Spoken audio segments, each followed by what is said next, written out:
PSC സൈറ്റിൽ നിന്ന് നമുക്ക് എങ്ങനെ സിലബസ് എടുക്കാമെന്നുള്ളതാണ്. അപ്പോൾ PSC തുളസി ലോഗിൻ എന്ന് ഗൂഗിളിൽ ടൈപ്പ് ചെയ്യുക. അപ്പോൾ തുറന്നു വരുന്ന വിൻഡോസിൽ നിന്നും നമ്മൾ മുകളിൽ ഒരു 3 ഡോട്ട് കാണും. അപ്പോൾ ഞാനവിടെ ആരോ ഇട്ട് കാണിച്ചിട്ടുണ്ട്. ആ ഡോട്ടിൽ താക്കുക. അപ്പോൾ റിക്രൂട്ട്മെൻറ്റ് എന്ന് പറയുന്ന ഒരു ഓപ്ഷൻ വരും. അതിൽ നമ്മൾ പ്ലസ് ഐക്കൺ താക്കുമ്പോഴത്തേക്കും അതിൽ പോസ്റ്റ് വൈസ് സിലബസ് എന്ന് പറയുന്ന ഒരു ഓപ്ഷൻ ഉണ്ടാവും. അപ്പോൾ അത് താക്കുക. അപ്പോൾ ഓരോ പോസ്റ്റിനെയും ബേസ് ചെയ്തിട്ടുള്ള സിലബസുകൾ ഉണ്ടായിരിക്കും. അതിൽ നിന്ന് നമുക്ക് ഏത് സിലബസ് ആണോ വേണ്ടത് അത് ഡൗൺലോഡ് ചെയ്തെടുക്കുക.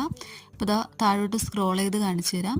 ഇപ്പോൾ താഴെ ഒരുപാട് പേപ്പറുകൾ ഇങ്ങനെ കൊടുത്തിട്ടുണ്ട്. അപ്പോൾ സെക്കൻഡ് പേപ്പറിലോട്ട് പോകുന്നു. അപ്പോൾ അതിൽ നിന്ന് ഞാൻ ഒരു ഡിഗ്രിയുടെ സിലബസാണ് ഡൗൺലോഡ് ചെയ്യാൻ പോകുന്നത്. അപ്പോൾ ഡിഗ്രിയുടെ അതിൽ താക്കുമ്പോഴത്തേക്കും അതിൻ്റെ സിലബസ് ഇങ്ങനെ കാണിക്കും. എന്നിട്ട് നമ്മൾ മുകളിലത്തെ ആ 3 ഡോട്ടിൽ കുത്തിയിട്ട് നമുക്കത് ഡൗൺലോഡ് ചെയ്തെടുക്കാൻ പറ്റും നമ്മുടെ ഗാലറിയിലോട്ട്.